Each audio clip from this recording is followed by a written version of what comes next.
1885年からタイムトラベルしてきた蒸気機関車型タイムマシーンは、1985年ではなく2025年の今、ここに超合金で立体化を果たしました。マーティとドク、そしてタイムトラベル、世界中が熱狂したと言っても過言ではない SF 映画。そう、それがバックトゥーザフューチャーパート3。パート3のラスト2分半に登場。当時鮮烈な記憶を残しながらも公式立体化がなかった蒸気機関車型タイムマシン、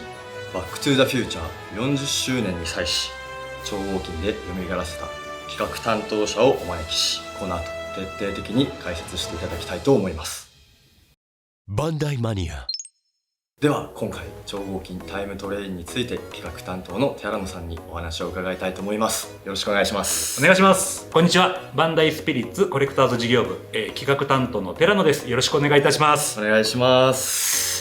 では早速なんですけども、はい、僕たち世代ってバックトゥーザフューチャーはビデオだったり、配信とかで見てたりはしたんですけど、なぜ今回この蒸気機関車型タイムマシンを立体化しようと思ったんでしょうか。はい、今年2025年がバックトゥーザフューチャーの、最初の放映から40周年でして、そちらの40周年を記念して、ユニバーサルさんの方から何か商品化できないですかねっていう打診をいただきまして、デロリアンもいいんですけど確かにそうですね、いやじゃあやっぱりこれかなっていうことで、最後のラスト2分半ぐらいにしか多分出てないと思うんですけど、SL 型タイムマシンを商品化させていただきたいっていう形でお願いをさせていただきました。なるほど。確かに言われてみれば本当にラストしか出てこないですもんね。そうなんですよね。ただめちゃくちゃいいとこを持っていく感じがしてて、そもそもタイムマシンであったり、バックトゥザフューチャー2の時のタイムマシンのように車輪がこうなって空を飛ぶとか、3の世界観みたいにスチームパンクな衣装がいっぱい入っていたりとか、かなりバックトゥザフューチャー自体を象徴とするようなものが全部入ってるなと思っていて、あと何よりやっぱりこう公式での立体化がされてなかったっていうところで、もうこの機会を逃すとこんなもの商品化する人いないんじゃないかっていうなるほど、確かにインパクトあるものになってますし、初立体化になるんですね。そうですね。これはじゃあファンも待ち望んでたんじゃないでしょうかね。やっぱり僕自身が結構昔からこの作品大好きで、やっぱりよく見てたんですけど、世の中にデロリアンの商品っていっぱいあるんですけど、ないんですよね。そうですね。言われてみれば確かに。なんか担当してみて分かりました。大変なんですやっぱ大変なんですね。大変ですね。車作るより大変でした。それほどちょっとこだわられているということで、詳しくお聞きしていきたいんですけども、まず情報公開されて PV も公開されました。大変盛り上がったと思います。そして光る、動く、鳴るという、そういったギミックも搭載されていると。もうすでにここでちょっと光ってたり、そうですね、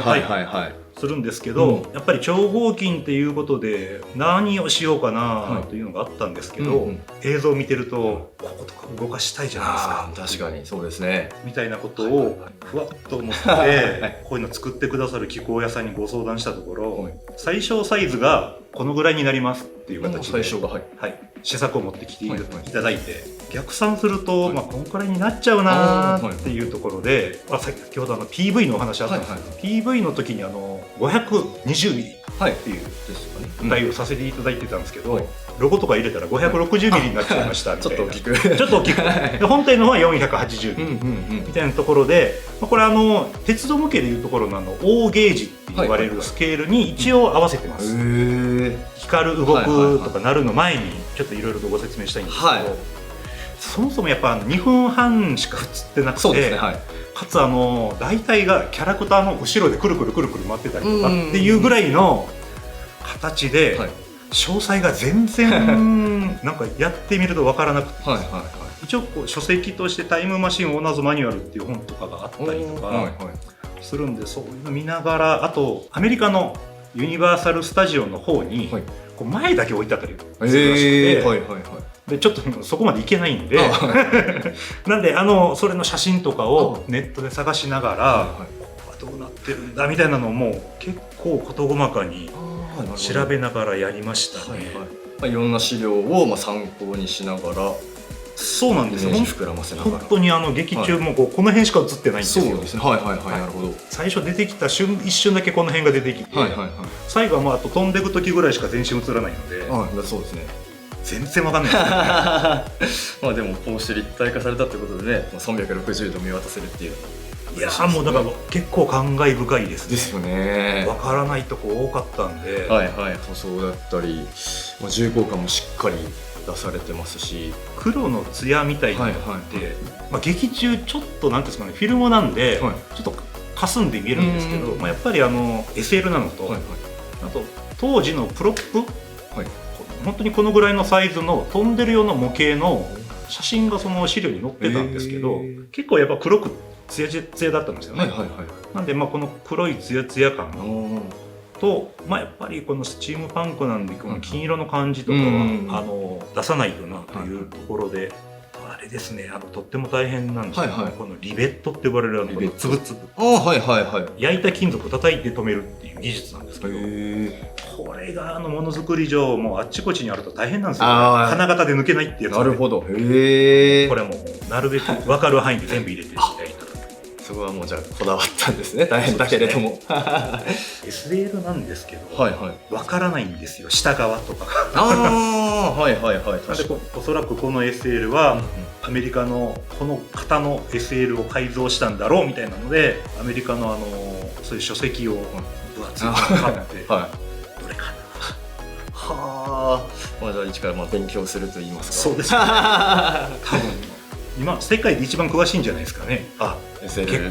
これの形状だけは。これに関しては、そうですよね。ここまでしっかり調べたり参考にしてこだわり抜くことってなかなかねないですし、難しいかなと思うんですけど、そのくらい大変でした。資料がなくて。資料がないと再現立体化するっていうのもやっぱ全然段違いに変わってくる。そうですね。デロリアンさんってもう皆さん研究されてて、それこそ実写で完全再現をされてる方とかもいるので、資料があるんですけど。なるほど。ない。これに関してはもうほとんどないと。映像を見ながら毎回違うところ見つけてギャーってなる。形状でこだわった点としまして、劇中でもここがガーって開いて、動かすこともできるんですね。出てくると思うんですけど、これをもう差し替えとかじゃなくて完全に再現をしました。中もすごいですね。開いた時の。デロリアンと同じでタイムマシーンなので、日付を設定する、あれがどうやら入ってるらしくて、ただこの時代のドックの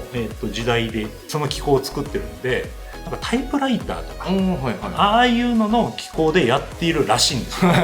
それがここに見えるこの白と黒の、でその周りに各種メーターがあるみたいな金色のやつです。中こそ劇中の映像って何もないんですよ、資料が。ですよね。こんなに細かく映らないですもんね。ここはもうそのタイムマシンオーナーズマニュアルに載っている絵と、それでも載ってなかった後ろ側のこのソファーあるじゃないですか、こことかはもうなんかないかなと思ってネット調べてたら、当時のワンカットだけそういう写真見つけて、どういうソファーの形だこれはっていうのをそこから再現しまして、光るギミックの方を見ていただければと思います。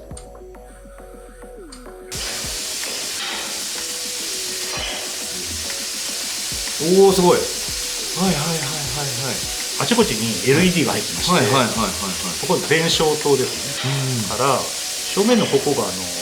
デロリアンについている次元転移装置が入ってます。そうなんです。でこの側面のところにリレー発光をしていて、で磁石があって真ん中にコイルがあるみたいなのがこのずっと劇中でくるくる回ってたので、その周りを青い光でバリバリと光ってるところがあったので、これも再現。あとこの上ですね、上の方ここ見ていただくと、くるくる回って上が逆回転してるなんてこの嫌なギミック。確かにそっか。あとこことこの回転数とか全部違うっていうのを、これも全部ギア比を変えて、回転をなるべく劇中に近いように再現していただいてます。相当細かく再現されてますね。これまだ試作なんですぐ止まっちゃうんですけど、実際はUSB 給電で長いこともう動かしたままにできるようなプログラムで今開発中です。飾るだけでも楽しいですけど、どうとかもすごいですね。そうですね。なんかわかんないんですけど、振り子ついてるんですよ。蒸気機関車自体を僕はあんまり見る機会がなかったんで、なんかこういう動きもあるんだなっていうのがすごい楽しいですね。今後ろで操作してるんですけど、本当はここのボタン。なるほど。これがタイプライターのキーの形をしてるんですけど、これでモード切り替えとか、音の有無とか、あとこういう SL の汽笛ですね、とかを鳴らしたりとかいう遊びができるんですよ。汽笛の音もすごいリアルですね。はい、このスチームの音と汽笛の音は、実際の映像の音はいろんな音が合成されて使えないので、SL の専門家の方に、日本の SL の音で劇中に非常に近しい音を貸してくださいというお願いをしまして、01だか白国だか結構重たい系の SL なんですけどの音をお借りして今加工した上で搭載をしている形になります。確かにすごいリアルで臨場感もあるような音になってますね。今までご説明したのがギューンってやってきたと。そうですね。はい。なんでずっと止まっている状態のモードでした。なんでここからはドクとマーティが挨拶をして、ドクたちが飛び立っていく時のモードに変形したいと思います。お願いします。オーバーモードにするにあたりまして、ここがドットが実際手押しだと動くんですよね。でこの動輪をここをホバーモードにするのに、ここロットが下向かなくちゃいけないので、ここが歪んでくるんですよね。なんでここをこういう形で一応 Z 型にして、これをこのようにすごい開いた。でこうすると、こんな形で下につく形になります。でこれを反対側、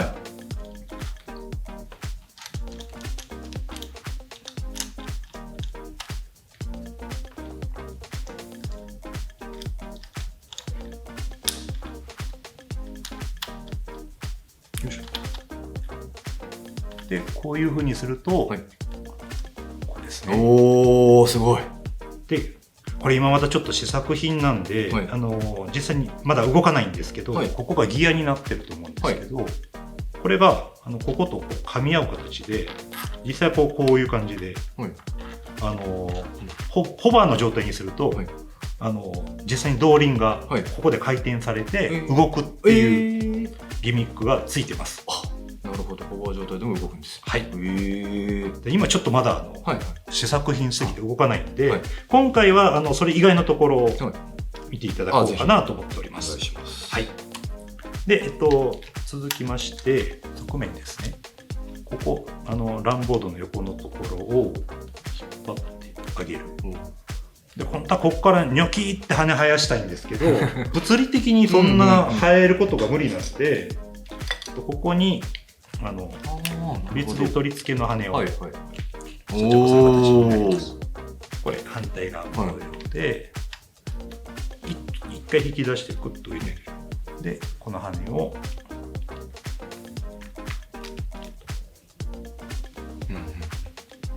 コックピットの方の羽に関しては黒いんでほとんど目立たないんですけど、実はここにスリットがもう入っているので、これを差し込むだけ。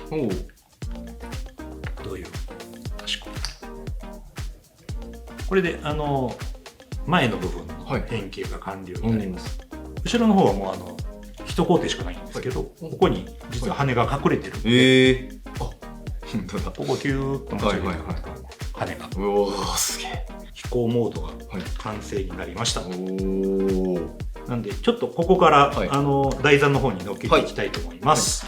で変形完了なんですけど、一応形状重視パーツ的なものがついていて、ここですね、シリンダー的なパーツが劇中あるんですけど、構造的にそこは厳しかったので、このままでもいいんですけど、